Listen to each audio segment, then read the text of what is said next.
నేను ఆరాధించగా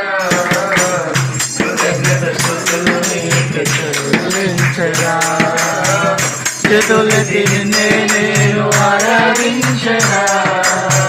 కృతజ్ఞత స్తుతులు నీకు చెల్లించగా చేదైన భక్తులు